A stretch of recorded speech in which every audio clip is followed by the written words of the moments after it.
Yeah, brother, it's a weight bully thing, right? Like Ortega wants to remain a weight bully as far as his striking goes, and then his grappling is as good as any 145 pounder. He's great in those scrambles we've seen him in, with his triangle and with his guillotine. They're both vicious submissions, but he sets it up with his, real punishing striking. Conor McGregor is an example. I mean, let's think of him at featherweight, right? Like he had some really big wins, but he demolished guys like real quick, right? Like it was that weight bully thing where the weight didn't affect him so much.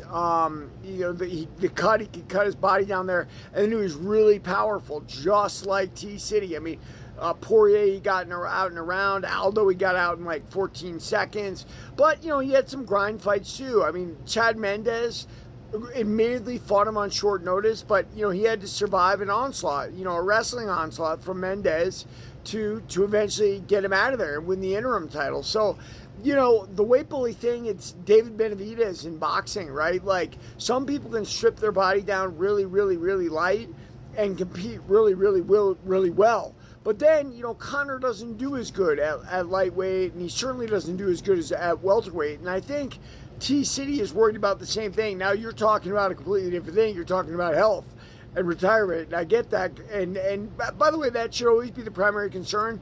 But listen, I'm a fighter myself, so I'm going to admit and know, like I sparred last weekend, I got my head rocked by a 125 pounder. Look, I'm 53 years old. And he's so fast, I can't see him coming. It's not that the blows are that hard. I've blowed with a couple of heavyweights lately, and it's not as bad, right? You always see it coming. So health should be a primary concern, but at the end of the day, we are chasing those fight dreams, right? The dream of glory, and T City's almost there. He's like a B-level celebrity right in LA, I'm sure, and probably people recognize him when he goes out of town as well.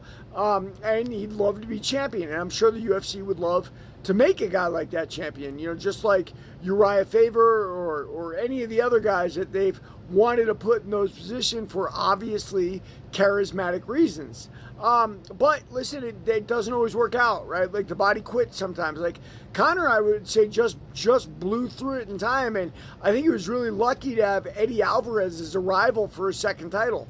But has he done much since then? Not really, but he hasn't had to, right? The guy's the richest MMA fighter of all time, and loving it. So these weight games, it's part of the sport. I don't know how you take it away because weight classes are important. That having been said, are you the best fighter in the world, or are you the best guy in the world who can get your body down and then be stronger and bigger than your opponents? And there's got to be a difference there. Everybody, like and subscribe to my channel for more on the Fight Game.